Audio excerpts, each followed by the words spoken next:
Okay, we're going to take a 30,000-foot view of color management workflow. And this is what Michael and I basically do for our color management.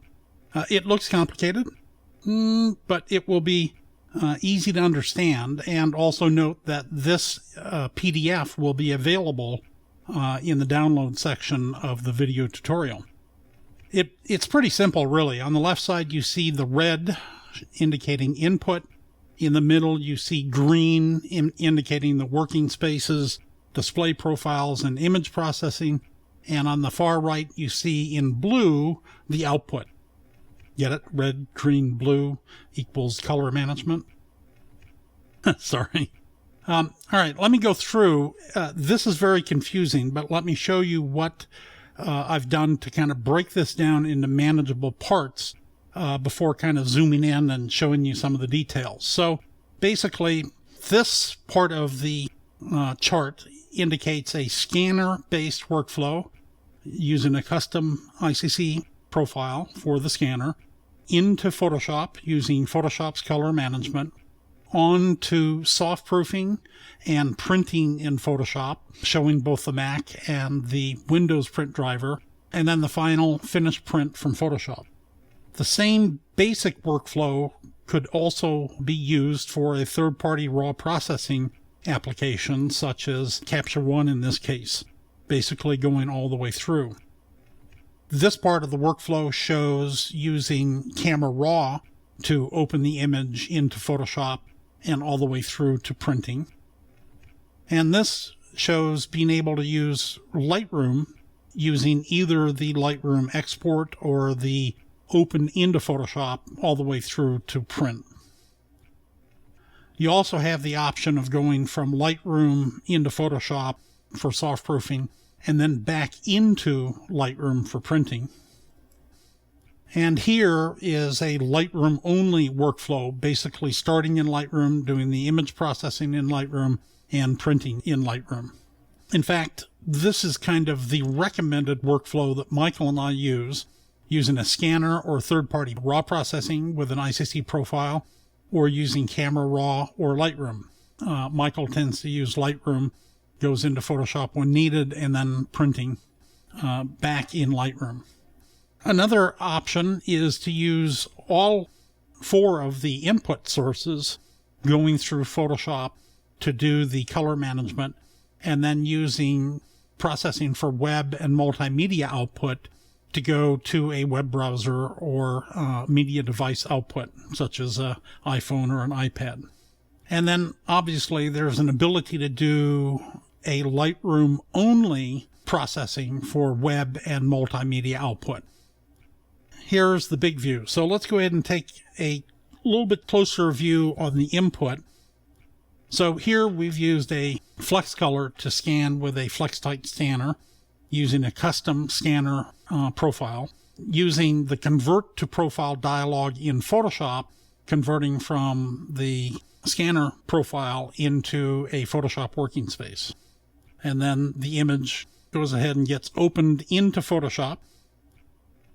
And here you have to make sure your color management in Photoshop is correctly set.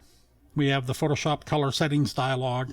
Then we have a detail view of the Photoshop working spaces showing that I'm using ProPhoto RGB, which is the same working space that I converted from the scanner profile. You really do want to make sure that you don't use a scanner profile as a working space, even though you can open it with that scanner embedded. Scanner profiles, input profiles, are not necessarily gray balance, meaning equal colors of red, green, and blue being neutral. On the right, you see confirming the display profile. Here, the monitor RGB, what Photoshop is using to display the images, is I1 Color LCD ICC. This is the custom profile I made for my laptop. From color management, you basically go into Customize Proof Conditions dialog to turn on soft proofing. Here I've got the same image that I'm using in the soft proofing demo, showing the image adjustments to try to tweak the image to look better in the print.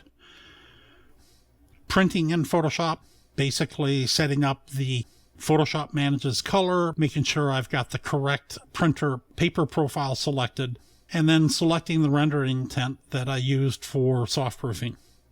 Going through the Mac and the Windows print driver, as long as it's correctly set up, Mac and Windows are both capable of producing equivalent prints. And there's the finished print from Photoshop. Let's take a quick look at Capture One. Michael and I both use Capture One. In particular, I use it for shooting when I'm tethered to my camera. And also, Michael uses it to do LCC corrections for his lens casts. Here in the base characteristics, you see an ICC profile. This one is a Phase 1 P65 outdoor daylight. Capture One can use an input profile. And then in the process recipe, I'm using ProPhoto as the processing profile, and then that gets opened up into Photoshop. Okay, so let's take a look at Camera Raw. Now, unlike the scanner and Capture One, Camera Raw does not use an ICC profile. Camera Raw uses a DNG profile as the input profile. But you do also select the Camera Raw workflow color space profile, in this case, ProPhoto RGB. And then, of course, that's opened up into Photoshop. Down here, let's kind of zoom in on the Lightroom.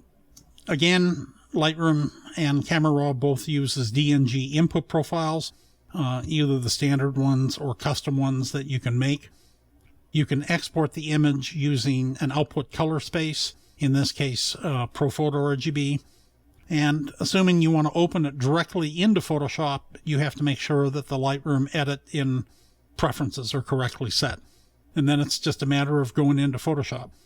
Here, Lightroom, color management in Photoshop, soft proofing in Photoshop. Let's go ahead and take a quick look at the Lightroom print module. Setting the job panel settings correctly. Again, the profile for the printer and paper. The rendering intent. You'll note that the Windows driver has just a single page setup button. The Mac has page setup and print settings. Setting the Mac print driver and the Windows print driver, you get a finished print from Lightroom. Now, like I said, you can do this all in Lightroom, but generally speaking, and I print from Lightroom without going into Photoshop, particularly if I want to do quick prints. But if I'm going to do fine art high-res prints, I'm going to want to go through soft proofing.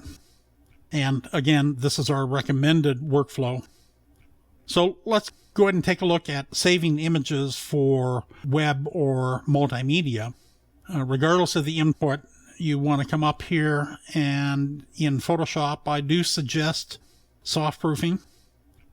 You can soft proof to see what the profile sRGB is going to look like. And here you see the convert to profile dialog in Photoshop going from ProPhoto RGB to sRGB. Note that you want to do that in the full 16-bit, then do the mode change to 8-bit. You don't want to do it the other way around. And in the Save for Web and Devices dialog, I suggest no profile for the web. At this stage, the web is really not 100% color managed, but I do suggest embedding a color profile for uploading to a multimedia device. So then here are the results of the multimedia output. At the top, a web browser, and at the bottom, my iPhone. And again, Lightroom has the ability to go directly into a web or multimedia output. Generally speaking, I will end up going through and doing that through Photoshop, using batch actions to do that. Although I will say sometimes Lightroom's web output to create a web gallery is often very quick. So again, to review, this is the camera to print and screen color management workflow chart. All of the stuff in one form or another has or will be covered in the camera to print and screen video tutorial. So there you go. And here you are.